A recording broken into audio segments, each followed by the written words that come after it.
सारस और केकड़ा की कहानी। बहुत समय पहले की बात है। एक घने जंगल के बीचों बीच एक बहुत ही सुंदर झील था। उस झील में बहुत सारी मछलियाँ और केकड़ा भी रहता था। वह सब बहुत खुशी से मिलजुल कर रहते थे। लेकिन हर रोज उस झील के किनारे एक सारस आकर मछलियाँ पकड़कर अपना पेट पूजा करता था। जब भी सारस झील किनारे आ पहुंचता, तब सारे मछलियों के बीच भागा दौड़ी शुरू हो जाता था। ऐसे दिन बीतता गया। धीरे धीरे सारस बूढ़ा और कमजोर होने लगा। पहले की तरह वह शिकार भी नहीं कर पा रहा था। सारस बहुत दुखी होकर झील किनारे बैठ गया। सारस का यह हाल देखकर झील की मछलियां बहुत खुश हुई। सारे मछली सारस के सामने तैरने लगे, पर सारस ने उन्हें कुछ नहीं किया, सिर्फ बैठा रहा।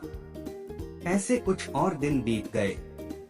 सारस को ऐसे एक जगह बैठा हुआ देखकर केकड़ा सारस के पास आया और पूछा, भाई, 2-3 दिन से देख रहा हूँ तुम यहाँ चुपचाप बैठे हो, एक भी मछली नहीं पकड़ा, खाना भी नहीं खाया, क्या बात है? केकड़े की बात सुनकर सारस फुट फुट कर रोने लगा। सारस ने कहा, क्या बताए दोस्त, मैं बहुत ही दुखी हूँ। कुछ दिन पहले एक ज्योतिषी ने मुझे एक बात बताया कि बहुत ही जल्दी यह झील सूखने वाला है। बिना पानी के तुम सब कैसे जी पाओगे? तुम सब मर जाओगे। तुम लोगों की मुझे बहुत चिंता हो रहा है, इसलिए मैंने खाना पीना छोड़ दिया। केकड़े ने कहा, क्या बोल रहे हो?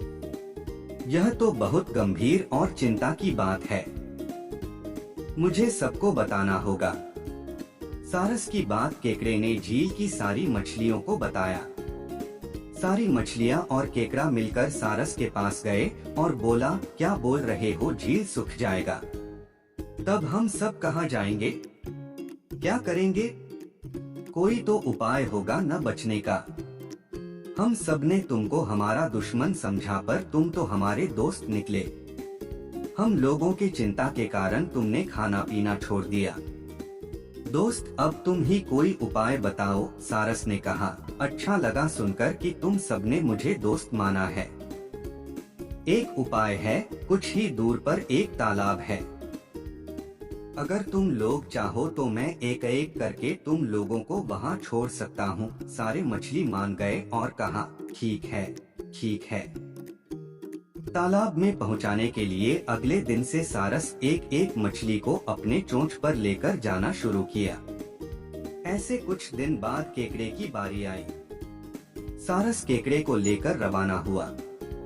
कुछ दूर जाने के बाद केकड़े ने सारस को पूछा, भाई, यह तालाब और कितना दूर है? केकड़े की बात सुनकर सारस हंसने लगा और कहने लगा, तालाब? कैसा तालाब? यहाँ कोई तालाब नहीं है।